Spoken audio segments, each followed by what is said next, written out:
सभी भक्तजनों को सप्रेम नमन। भक्तों, आज आपकी एक जिज्ञासा का समाधान लेकर आया हूं।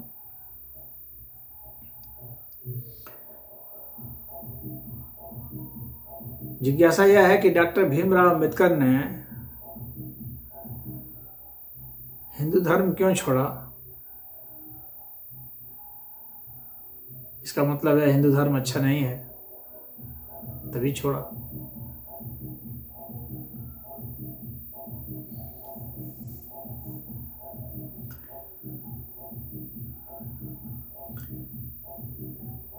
इसका उत्तर है थोड़ा जटिल है।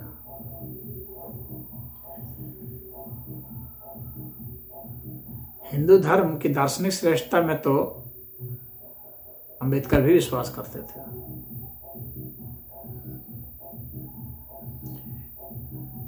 उन्होंने कहा भी था, भारत जब आजाद हो गया तो उन्होंने कहा था पाकिस्तान के मुसलमानों के लिए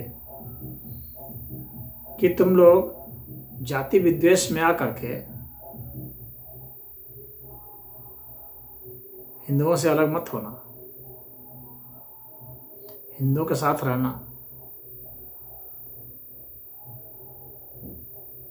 नहीं तो बहुत दुर्गति हो सकती है।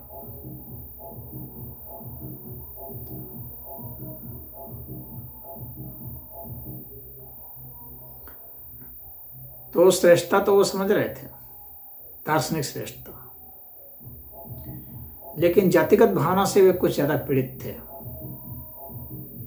उनको लगता था कि कहीं ना कहीं कुछ पक्षपात है, छुआछूत कुछ है, अस्पृश्यता है कुछ, और कहीं ना कहीं ब्राह्मण की सुपरमेसी है, श्रेष्ठता है जो जाति के रूप में है, वर्ण के रूप में नहीं है।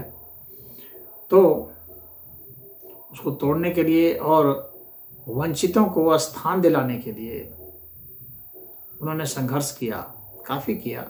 मंदिरों में भी घुसने का प्रयास किया, वहां भी हताशा हाथ लगी उनको। गांधी जी ने भी किया था, एक आध जगह कहीं घुसने में भी सफल हुए, लेकिन मूलतः वे देख रहे थे कि प्रगति बहुत स्लो है। डॉक्टर भीमराव अंबेडकर आर्य समाजी भी रहे हैं बहुत समय तक, और आर्य समाजियों से वे संतुष्ट भी थे। लेकिन आर्य समाज का जो जातिवादी ब्राह्मण व्यवस्था थी, जिसमें कि ब्राह्मणों के साथ मिल जाना, उस तरह के पक्षपात और शोषण में, वह अंबेडकर को पसंद नहीं आ रहा था। और आर्य समाजी उस चीज को छोड़ने को तैयार नहीं थे।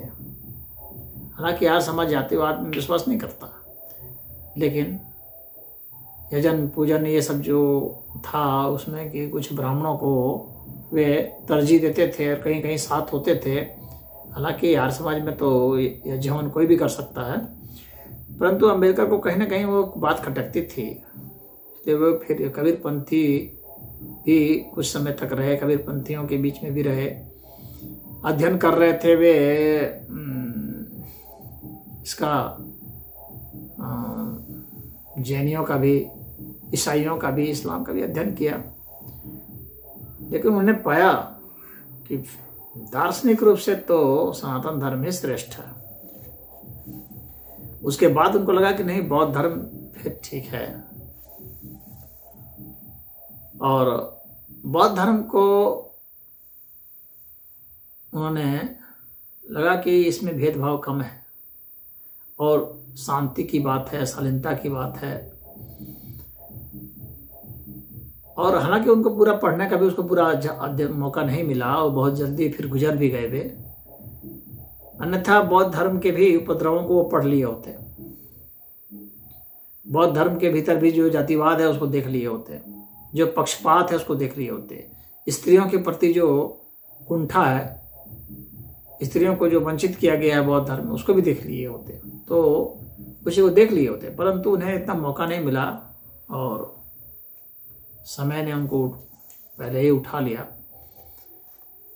तो उन्होंने ऐसे कहा था कि मैं जो है इसको स्वीकार करता हूँ, स्वीकार भी किया नागपुर में उन्होंने, लेकिन उन्होंने यह कंप्लीटली, वो एक चीज और है, क्योंकि दार्शनिक रूप से वो सनातन धर्म की श्रेष्ठता को स्वीकार कर रहे थे,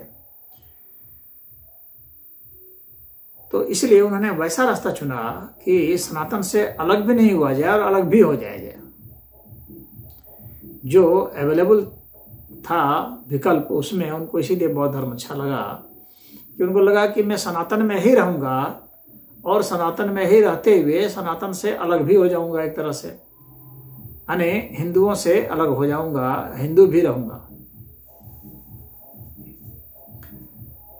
तो यह रास्ता उनको बौद्ध धर्म से ही मिला कि अलग होते हुए भी साथ रहेंगे, साथ रहते हुए भी अलग रहेंगे। इसीलिए उन्होंने इस्लाम को नहीं चुना, ईसाईयत को नहीं चुना, क्योंकि जानते थे कि ये सब इस्लाम के बारे में तो जानते थे कि ये तो पूरा कचरा है, यहाँ तो खाली उपद्रव है और अवैज्ञानिकता है, मार काटे बवाल है। तो उसको तो उन्होंने वो हाथ नहीं लगाया थोड़ा भी। हालांकि उनको हैदराबाद के निजाम ने ऑफर दिया था। अम्बेडकर जब चंदा मांगने के लिए गए थे तो हैदराबाद के निजाम ने कहा कि जितना भी चंदा लेना है ले लो, अपना धर्म बदल लो, आ जाओ, मुस्लिम बन जाओ। लेकिन अम्बेडकर नहीं गए। अम्बेडकर ने सिख धर्म का भी वो किया था और कुछ लोग सोच रहे थे कि इनको सिख भी बना दिया जाए। सभी लोग अपने अपने फिराक में थे, क्योंकि जब उनको पता लग गया था कि ये बदलने वाले हैं तो बहुत लोग पीछे पड़ गए, परंतु उन्होंने बौद्ध धर्म को ही चुन लिया। अब वो इतना तो वे भी जानते थे कि बुद्ध जो है वो विष्णु के अवतार है, ये बौद्ध ग्रंथों में ही लिखा हुआ है और हिंदू ग्रंथों में भी लिखा हुआ है। बुद्ध के सारे उपदेश जो हैं वो बहुत हद तक मिलते हैं, सारे तो नहीं मिलते लेकिन बहुत हद तक मिलते हैं हिंदुओं से, और जो थोड़े बहुत नहीं मिलते हैं उसके कारण ही भी अलग है। तो अम्बेडकर ने वही रास्ता चुना कि हिंदुओं के साथ भी रह लेंगे और अलग भी रह लेंगे। ये एकाएक बहुत ज्यादा दूर जाना भी ठीक नहीं है, क्योंकि अगर दंगे फसाद होंगे तो फिर बचाएगा कौन? एक प्रश्न यहाँ भी यह भी उठता है, अगर व्यवहारिक रूप से देखा जाए तो अगर आप बहुत छोटी संख्या में होते हैं और उपद्रव फैला देते हैं तो दंगे फसाद जब होंगे तो उस समय कौन, उस पर कोई कानून नहीं होता। बुद्धिमान आदमी यह भी सोचता है कि पूरे समाज से बहिष्कृत होकर के, पूरे समाज के विरोध में खड़ा होकर के हम फिर कैसे जिएंगे, फिर मुश्किल में पड़ जाएंगे, फंस जाएंगे। तो वो भी एक एंगल उनके सामने था। अपने समाज को भी समझ रहे थे कि हमारे समाज को अगर ऐसा कर दिया जाएगा तो हमारा समाज बहुत परेशानी में फंस जाएगा। व्यक्तिगत तो अपना चुनाव है भाई, कोई कहीं भी चला जाए, तो ये भी परेशानी थी। और दार्शनिक तो बातें थी, वो देख रहे थे, बाइबल भी पढ़ा होगा, देखा बाइबल में कितना गपोड़ कथाएं हैं, कितना बकवास है, वो सब रिजेक्ट कर दिए। तो सब मिला जुला करके उन्होंने सोचा कि हाँ ये जो है ये सेफ जो है चॉइस है, जहाँ की हम बदलने के बाद भी सुरक्षित रह जाएंगे, हर तरीके से अपना बौद्धिक विकास भी कर सकता है, एक आज़ादी भी रहेगी, हिंदुओं के साथ मैत्री भाव भी बना रहेगा, क्योंकि बुद्ध एक लिंक बन जाते हैं, वो बहुत दूर भी नहीं जाते हैं और बिल्कुल भी वही नहीं है, तो एक लिंक जैसा बन जाता है जिसमें कि आदमी अपना घाल मिल कर सकता है। तो उस वजह से हुआ। अब इसके पीछे जो कारण है वही मैं आपको बतलाने जा रहा हूं। आप देखेंगे कि अम्बेडकर के दिमाग में अवश्य ही चल रहा था। इसीलिए देखिए हिंदू कौन है, वो हिंदू थे, हिंदू से बदलते हुए भी वे हिंदू से नहीं बदले, वो हिंदू ही रहे एक तरह से, बदलते हुए भी। भले वे यह कह दें कि या उनके जो समर्थक हैं या बौद्ध नवबौद्ध है, अम्बेडकरवादी है, वे कह दें कि नहीं वे तो हिंदू नहीं रहे। लेकिन अगर आप उनके भीतर की गहराई को देखेंगे, जो कि आपको संविधान में मिलेगा, क्योंकि संविधान को तो सब कोई मानता है। अम्बेडकर का मूल योगदान तो संविधान ही है, मुख्य योगदान तो अम्बेडकर का संविधान ही माना जाएगा। हालांकि संविधान की सभा थी, उसमें बहुत सारे लोग थे, तो 299 के आसपास लोग थे, लेकिन मुख्य तो अम्बेडकर ही थे। और जो Hindu marriage act, Hindu code bill जो उन्होंने बनाया था, Hindu marriage act, Hindu succession act, Hindu property act, ये अम्बेडकर की ही देन है। तो उसमें उन्होंने हिंदू किसको माना? स्वयं को क्या हिंदू माना या नहीं माना? तो उन्होंने स्वयं को हिंदू माना, अपने ही बनाए हुए संविधान में स्वयं को उन्होंने हिंदू माना। पूरे बौद्धों को उन्होंने हिंदू में शामिल किया, पूरे सिखों को हिंदू में शामिल किया, जैनियों को हिंदू में शामिल किया। तो बौद्ध, सिख और जैन, इनको हिंदू में ही शामिल किया अम्बेडकर ने। चाहे मैरिज एक्ट हो तो, चाहे सक्सेशन एक्ट हो तो, चाहे प्रॉपर्टी एक्ट हो तो। और आप जो है धर्म संबंधित जो आर्टिकल है, आर्टिकल 25 संविधान की धारा में अगर देखेंगे तो आर्टिकल 25 में आप देखिए सेक्शन 2 के सब सेक्शन बी में जाके देखेंगे तो वहां पर स्पष्ट पाएंगे कि ये बौद्ध, सिख और जैन को हिंदुओं में शामिल किया गया है। और इनको हिंदुओं का क्या माना गया है? एक वर्ग और विभाग, बस। यानी हिंदुओं का ही एक कैटेगरी माना गया है इनको। यानी धर्म तो हिंदू है, संप्रदाय इनका बौद्ध है। संप्रदाय जो है वह ये बौद्ध है, इनको धर्म एक तरह से नहीं माना है उन्होंने, धर्म तो हिंदू ही माना है। सिखों का भी धर्म उन्होंने हिंदू ही माना है, सिख को एक संप्रदाय माना है। जैनियों को भी उन्होंने हिंदू ही माना, एक संप्रदाय माना है।